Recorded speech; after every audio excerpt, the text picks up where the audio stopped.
Okay.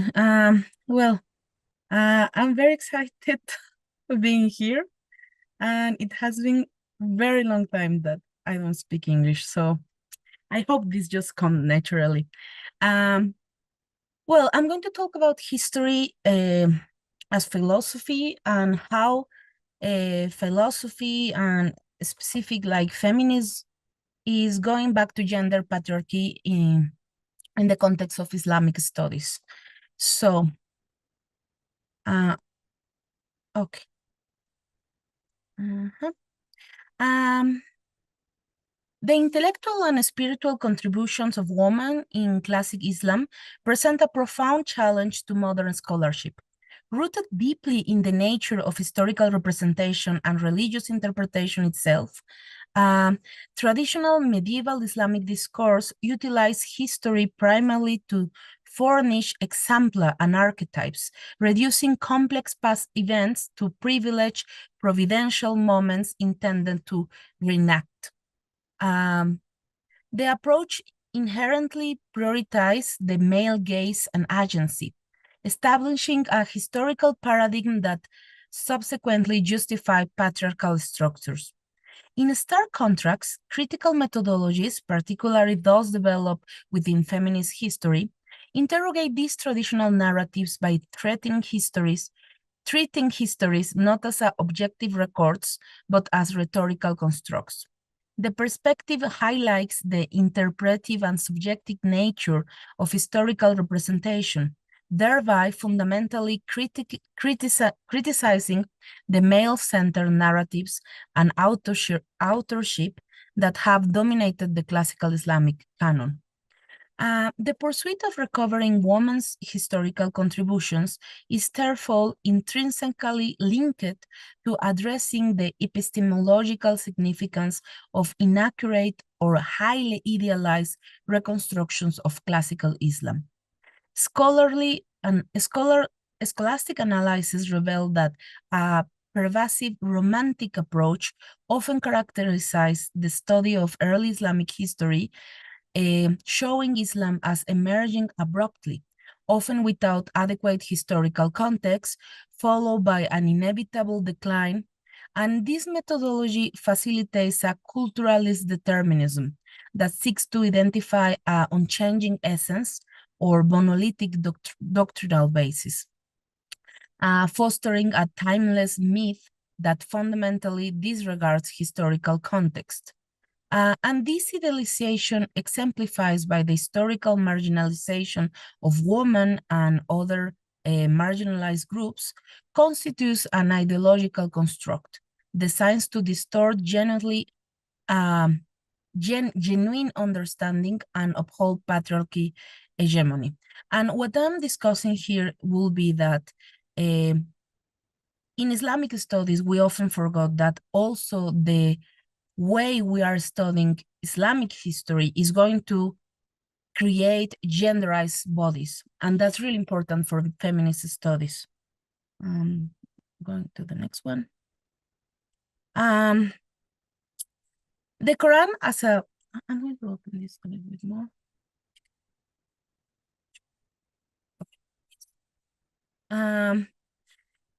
In the context of Islamic studies, we have to understand that the main sources are the Quran and the Hadiths. The Quran as divine speech is considered eternal and beyond historization, but however, a human interpretation has been all the time working with Quran. Even if we have the idea that Quran is divine, we really cannot access to this divine speech or the divine ideas. We can always make just human interpretations. So we have to acknowledge that Islam is in fact a series of interpretations, and we all the time need to have a very deep, proper context of these spaces. We don't have nothing that is called Islam's, the essence of Islam or a unique Islam's. It's all the time Islam in a context and in a historical process. Traditional historiography confuse human interpretation with divine speech. And this is why historical approaches are very important, because in like the common knowledge of Muslims and the Muslim communities, human interpretation and traditional historiography are confused. And this had as a result the canonization of misogynistic viewpoints in religious texts. So what we are doing, or what feminist studies are doing, is that understanding the distinction between human interpretation and what we can interpret or not from the text is crucial for recovering women's contribution to Islamic intellectual history.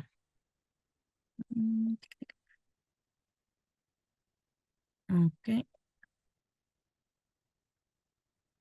The traditional historiography, okay, and we have inside Islam, we have tools to work with this. Historically, at the beginning of time, Muslims have recognized that Quran and the sources of hadiths need exegesis or tafsir. So Muslim societies came to view religious knowledge produced by early male scholars as sacrosanct and historically objective due to their temporal proximity to the Prophet's community. This belief reinforced the narrative that the passage of time signify a retreat, a gradual moving away from the original model, and justifying so patriarchal structures. Women's public role were drastically curved, and their epistemic authority was regularly regarded as secondary to that of men, despite women's prominent role in preserving foundational Islamic knowledge. So what we are doing here is that we need to acknowledge that this Islamic Arab patriarchy is in fact a result of some interpretations that came to be seen as a real history. And what we are questioning here is what we are calling history. Sometimes the way we treat history is like history is something that is already crystallized, is done as a speech that is completely closed. And questioning history also helps to see that history is not that. History is all the time a process of interpretation and dialogue between memories, communities, and collective identities. The canonization of patriarch interpretations represents a critical shift in Islamic intellectual history. Less than 3 decades after the Prophet's death, new concepts detrimental to women's status were introduced, particularly as the early Muslim empire became urban and authoritarian forces rose. This process profoundly impacted women's contribution to intellectual life, diminishing their epistemic authority despite their crucial role in preserving foundational Islamic knowledge. So this is why when Muslim intellectual, Muslim academicians are studying Islam, they come back to this period where it was crystallized some patriarchal ideas about womanhood and the role of woman. So the only way to go to this space is, of course, through historiography and historical studies. And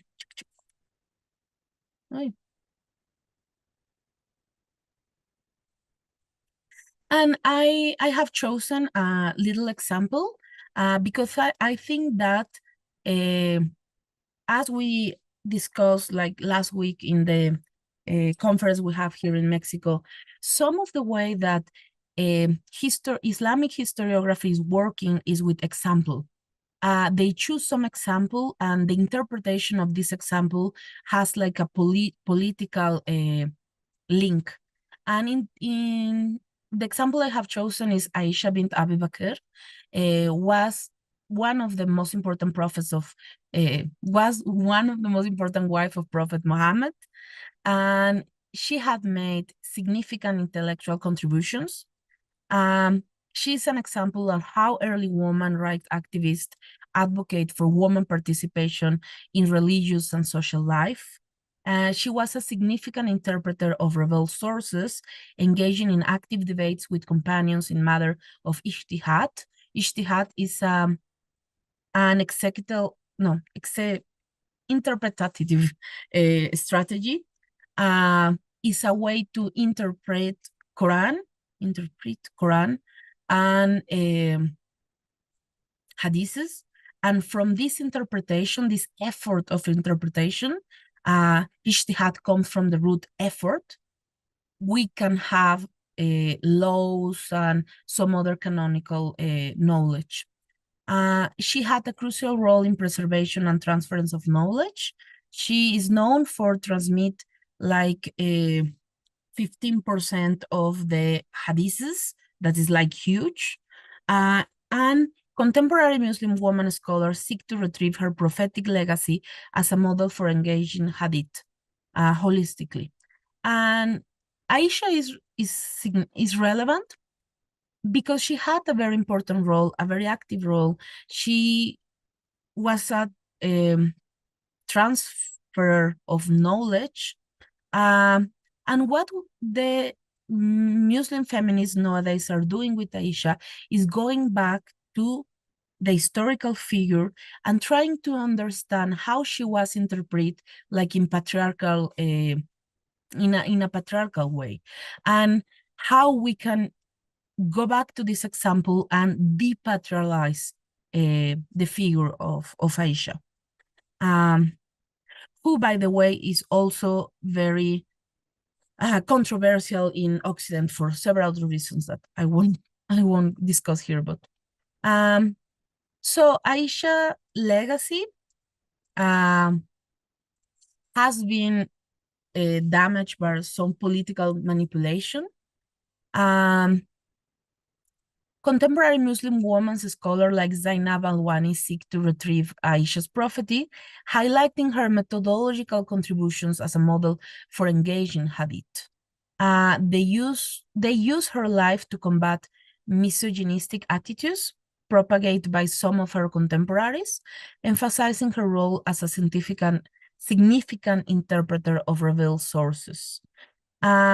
Aisha's role was affected by political manipulation. Both Sunni and Shia communities constructed meaning and identity around her. And it's important to say that the recovery of women's historical contributions requires critical engagement with how their legacies have been constructed and reconstructed over time. This highlights that even the most well-documented female figures are subjects of historical interpretation rather than simple factual recovery. And this is something, again, that takes us back to the idea that history is not just factual recovery of things that have happened. That doesn't exist. There is not like a neutral history. So this is something that is also a struggle for contemporary Muslim feminists, how this ideal Islamic story really doesn't exist, and it's always like an androcentric approach. Androcentrism is in intellectual discourses position men as the norm and women as deviation from this standard. Early medieval period saw religious discourse strongly oriented toward men, implementing female inferiority through normative projects. During the Abbasid Caliphate, my cat's coming. Not swallows. I'm sorry, I got no control over my cats. Abbasid Caliphate intensified patriarchal structures, combining existing misogynistic attitudes from early societies. And this is something, is a constant that we're going to see. While there was a project of emancipating women somehow during the first time of the revelation, Islamic revelation, after the death of Prophet Muhammad, these struggles were not completely lost, but slowly lost. Wealth from contests enabled rich men to keep large harems, reinforcing patriarchal control over women's bodies and reproduction. So the political and legal authorities of the Abbasid period defined establishment Islam by emphasizing hierarchical structures, while largely ignoring the ethical voice that stress equality and justice within the Quranic message. This created a religious discourse that justified patriarchal dominance through normative projects that position men as the default and women as the exception. But this is again a reinterpretation of a message. And coming back to this historical period when this happened helps to prove that, or helps to show how this is, again, a political decision.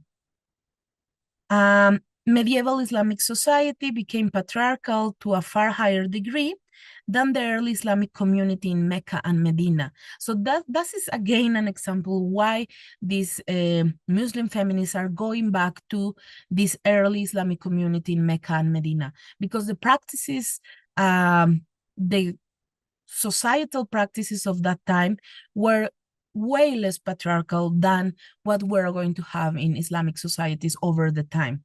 The Abbasid political and legal authorities emphasized hierarchical structure, and this period saw the canonization of patriarchal interpretations that had previously been marginalized or contested. So slowly, Islamic academy began like canonization, these ideas, these patriarchal ideas that had some space to debate before.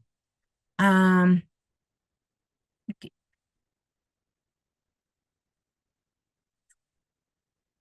I think this, no, okay. And also something that a problem we're going to have is that traditional male exegesis incorporated material from ancient Near Eastern and biblical lore into the Islamic canon, even when contradictory to the Quran. And this is going to be a problem not just with the feminist approach, but also with the queer approach to Islam. Because some of the ideas that are going to be more patriarchal or homophobic are coming from what the Islam took from the Bible and other debates. And they were like integrated in a way that just going back to those periods and analyzing that moment, we realized that they were integrated from other parts and they really are not inside the Quran or the Hadiths. Commentators imparted biases concerning women's defective nature by drawing on a repertory of adage portraying women as devious, unchaste, and deceitful, thereby incorporating pre-Islamic traditions. Contemporary Islamic feminists identify this as a strategy of resistance, seeking to displace the hierarchical interpretations of the creation myth by emphasizing the equal nature of moral capacity of Adam and Eve. So what we're having here is a transdisciplinary effort, because we need to go back to some historical moments in Islam, but we also are working with decolonizing theology. For example, the figure of Eve traditionally was portrayed as a very positive and neutral image. Eve itself, the name means that who is alive. In the Islamic mythology, for example, Eve was not the one who brought the sin or the one who forced Adam to eat the apple, and like this whole Christianic mythology. And also there was not original sin. So all these ideas about the original sin, about how woman was the responsible of the fall from heaven, were borrows from Christianic tradition. So we are having a cross between theology and a decolonization of Islamic theology, but also going back to history to identify when these borrows happen and reject them. Another very interesting trope that we are going to find is the woman's guilt, Kait al-Nisa, la astucia femenina, que became a pervasive literary trope across Islamic literature, more reference in the Quranic story of Joseph, where the Egyptian ruler declares, "Indeed, your guilt is great," a phrase that becomes an anti-female refrain. Early commentators transformed the narrative's emphasis from a test for prophethood into one concerned with producing a moral lesson about the dangers of female sexuality and guilt. Contemporary Islamic feminists identify this transformation as a strategy of resistance, seeking to displace the hierarchical interpretations of the creation myth. So the concept of woman's guilt represents a significant shift of how Islamic narratives were interpreted and understood. Original stories like that of Joseph might have been understood as texts of prophethoods. They were transformed into a moral lesson about female deception. I think this repeats. But by focusing on this moment, early commentations create concerns about moral sexuality, about her dangers. And this is very interesting because some feminists like Fatima Mernissi will say that the dynamics of gender in Islam comes from this woman's guilt. Like the control over woman and woman's body comes because she is very intelligent and she can overthrow the other. So this creates like a dialectic that ignites this like control or efforts to control. So Islamic feminism employs critical regarding methodology to engage with religious sources, seeking to dismantle centuries of patriarchal interpretation. We are going to have what I call hermeneutics of suspicions. We're going to challenge interpretive neutrality, assumptions in traditional Islamic scholarship, what it is said about women, about the role of woman, about the nature of woman should be a question. And this hermeneutic will reveal how traditional interpretations are conditioned by patriarchal bias of male interpreters.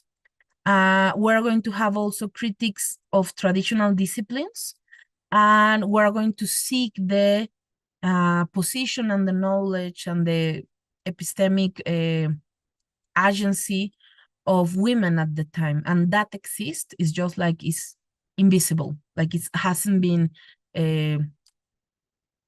given like a place, a central place. We're going to have also efforts in historical contextualization. We're going to place canonical texts within their specific historical context, distinguish between universal and particular verses, descriptive and prescriptive verses, and seek a hermeneutic of reconstruction that uncovers alternative egalitarian gender narratives, no? And the ultimate goal is recovering a usable past. And this concept of usable past is seeking like contemporary justice struggles that that brings from the past what will help to bring justice to the present. So feminist scholar argues for placing canonical texts within their specific historical context, acknowledging that these texts often reflect the mentality of a certain age. This is interesting because we're going to have, for example, we have Quran and we have Hadiths, that these are the two main sources of Islam. In the Hadith, like these are all the anecdotes and all the stories around Prophet Muhammad's life. We're going to find often problematic Hadiths, not just for women, also for like LGBT community, or very anachronical, but we have just 10 minutes. And what we're going to think is that these hadiths are not prescriptive, but they're like an X-ray of the conceptions, the culture, and the minds of the moment. And when we see these texts not as prescriptive, not as normative, we can then understand more like they are just like radiographies, like image of the past that help us to understand the society at the moment, but shouldn't be seen like norms for the modern society. The feminists, Muslim feminists, they are going to distinguish between universal and particular verses and descriptive and prescriptive verses of the Quran to avoid anachronistic interpretations. The goal is a hermeneutics of reconstruction that uncovers alternative egalitarian gender narratives and retrieves image of women from male-centered records. This approach transformed the past into a usable past for contemporary justice struggles, providing resources for a present-day feminist interpretation. So this approach doesn't romanticize the past, but rather use it as a foundation for addressing contemporary gender injustices within Islamic frameworks. So I have like almost like 2 minutes. 2 minutes. So maybe 3. Maybe 3. Okay, so we are not going to talk about Ibn Arabi. Maybe for later, but going to like a conclusion. Western feminist lens frame historical figure through modern concepts, disconnecting them from their religious and cultural concepts. This is like the struggle with white feminism. This risk failing into culturally imperialist assumptions that impose Western values as universal. And also here history is central because Orientalist and Western scholars had made a history about Middle East and the Islamicate space that has a very specific speech about gender, a very colonial speech about gender. So Western feminism should approach carefully to these new speeches because we do not have, from a Western point of view, we do not have the tools to understand the full approach and the full project that it is happening within the Islamicate space, because the efforts around decolonializing and degenderizing the Islamic history are very transversal. This woman here and these queer colleagues, they are using Quranic interpretation, philology, history, philosophy to decolonialize this past. So it's a very, very extensive approach that if you do not have the tools, you may just not understand and just reproduce like colonial approaches. So what happened with this usable past solution? The final challenge facing Islamic feminists is precisely the methodological specter of anachronism. How can these historical figures be recovered without failing into anachronism? We have to recognize historical limitations. Records are always selective and partial. We have to uncover marginalized models, focus on liberatory interpretations, and apply rigorous critique, maintain critical distance from historical texts. And the recovery process is not about finding an untouched ideal past. That is something that is also happening. There is some Muslim feminists that have a very romantic approach, but engaging the complexities of the historical archive with a critical gender-sensitive hermeneutic. And yes, I think, I mean, these are like another actions that we have to articulate with this effort. We have to critique the male subjectivity.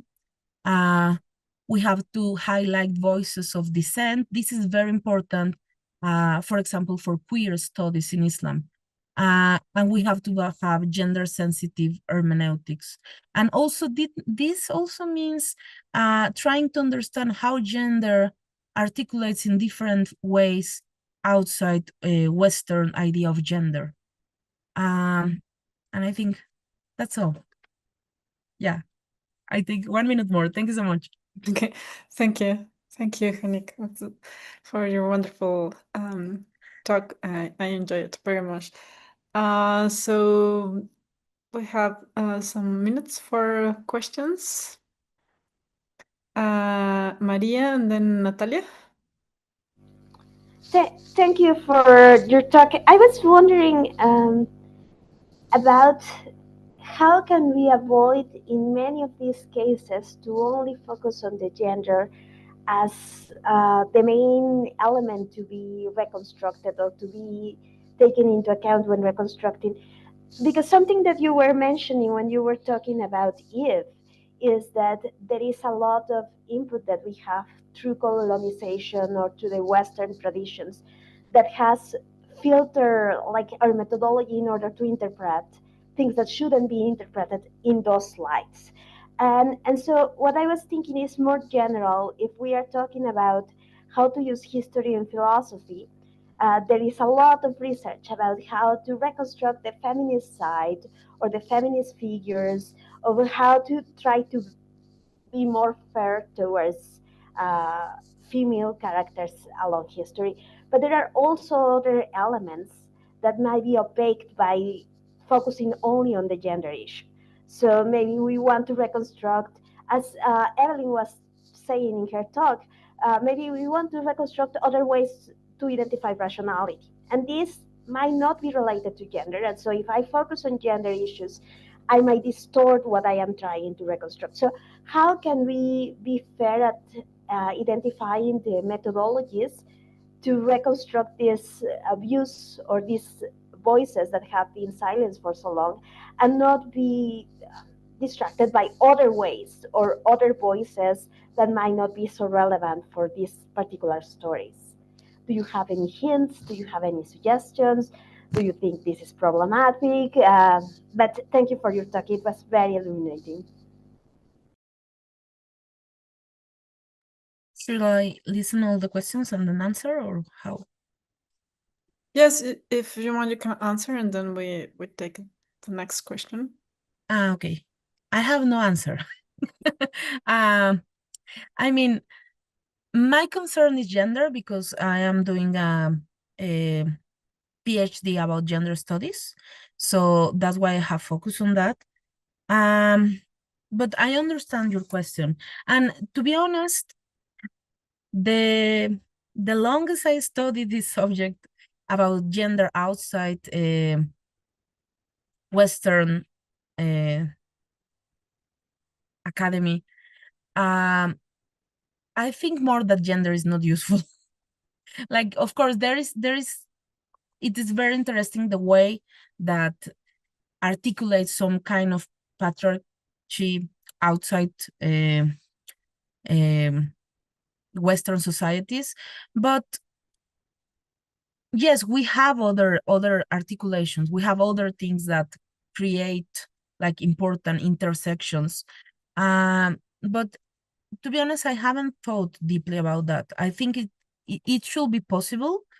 But I don't know. I mean, and I also, for example, think that the emphasis that we give to gender comes from a very Western point of view.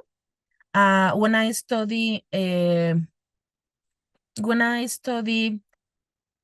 sexual diversity, I realized that for them it was not that important, the sexual diversity, but the community of faith, that the articulation around if they all belong to the Ummah or not was way more important to if they were Mukanat, that is the third gender in Islam, and that.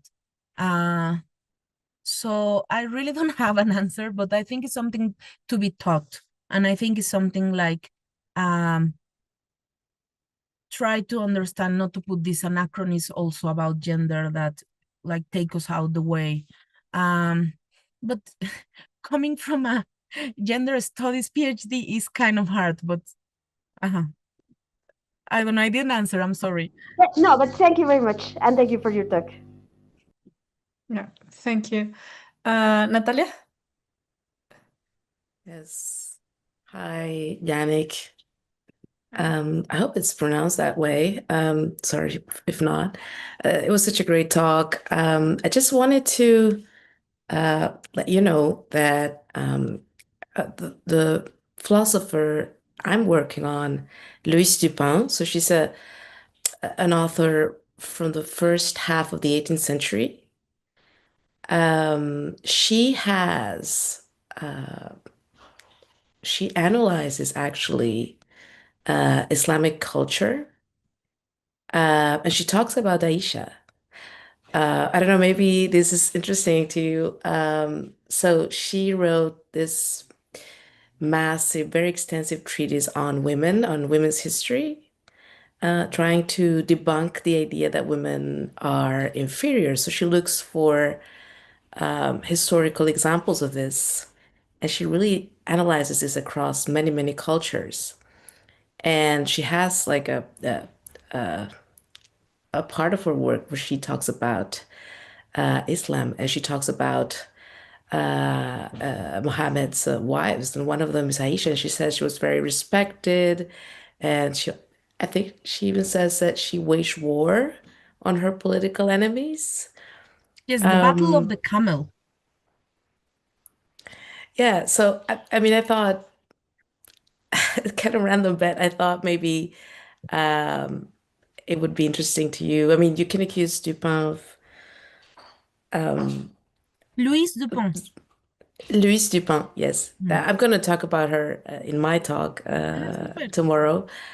But yeah, I thought maybe could be something interesting for you. Yeah, thank you so much. And yeah, Aisha is a very, very important and complex figure. She went to war in the Battle of the Camel, and she went to war several times, but that's one of the most important. And yeah, like she was brave enough to speak up against what she thought was important. And I don't know, I think maybe she's an example because she has like several layers that we can like analyze.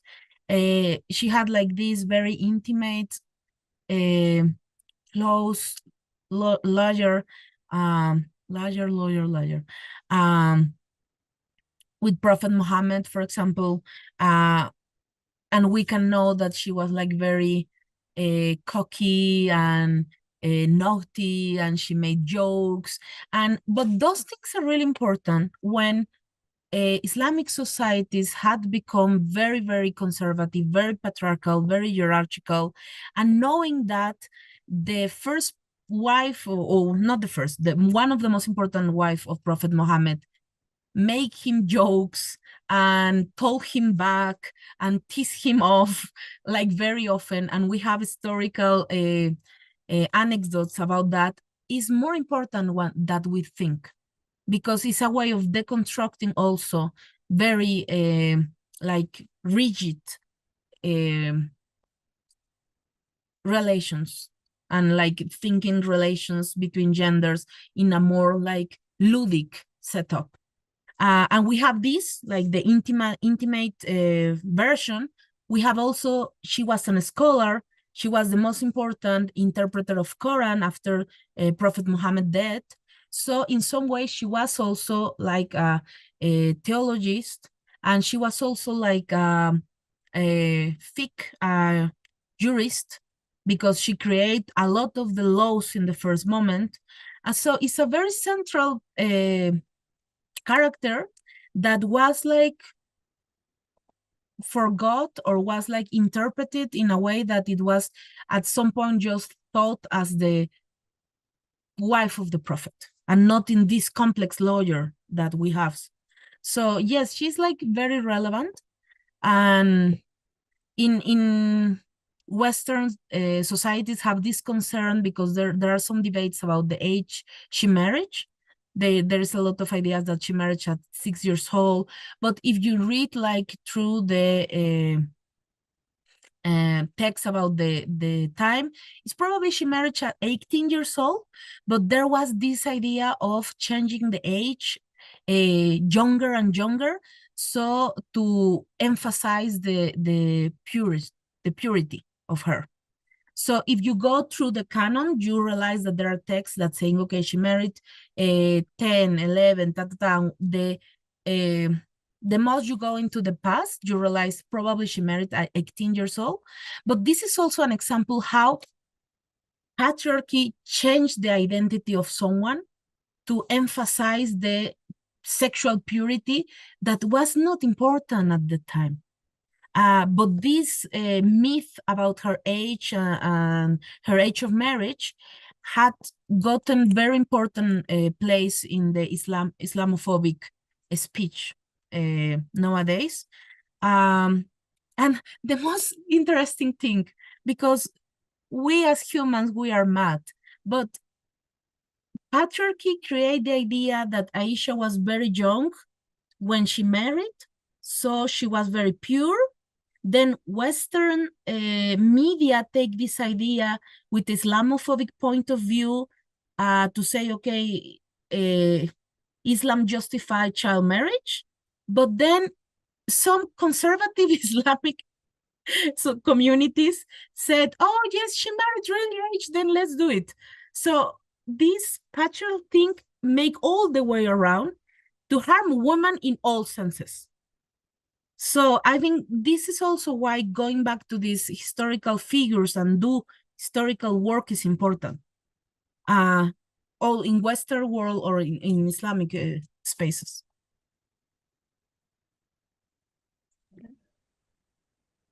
Thank you. Thank you, Hanik. I think it's Hanik, right? Okay, thanks. Sorry. No, it's okay. Um, so I have a question because you were talking about usable past, but you were also I think arguing about contextualism versus this sacralized version of Islam. And contextualism would be like reading the text within the historical context, like radiographies. So I kind of find a tension between that contextualism and the usable past for feminists in Islam. So, or I got it wrong. I don't know. No, probably I couldn't explain it. Oh my bad. Okay, I think that what what Muslim feminists are trying to do is a project in at least 2 steps. One step should be like this, a very deep jump back into the sources where they're trying to really contextualize and really understand what happened, how it happened, what were like the dynamics at the moment. And in that first step, I think that contextualizing is very important to them. And then after that is done, or some way they're trying to do, after that, I'm thinking that they are trying to create a new identity and in some way modulate a new collective memory. So then the usable past comes from, okay, we have this past that, of course, in some ways is going to be patriarchal. But then we have this example and these spaces and these dynamics that they are usable for us, that we are going to select for. And this is also in dialogue that with the very deep recognition that history is not neutral. So I don't think they're trying to make a neutral history. I don't think they're trying to make like a new, very objective history. I think they come from the idea that history is never objective. So that's why this usable past is going to be something that is aiming for collective justice and social justice and reconstruction of spaces for women in contemporary spaces. Maybe for us, for philosophers, it comes a little bit strange because in our core, in our Platonic core, this idea of recognizing that it's not objective, it's not neutral, and they are utilizing this past with political reasons doesn't click. But I think that, yeah, at the end, we have to recognize that history is never neutral. And I ask myself if that does exist, or if we are all the time like recovering what we need for present political and social projects. Maybe I explain it better. Yes. Thank you. Thank you, Henrik.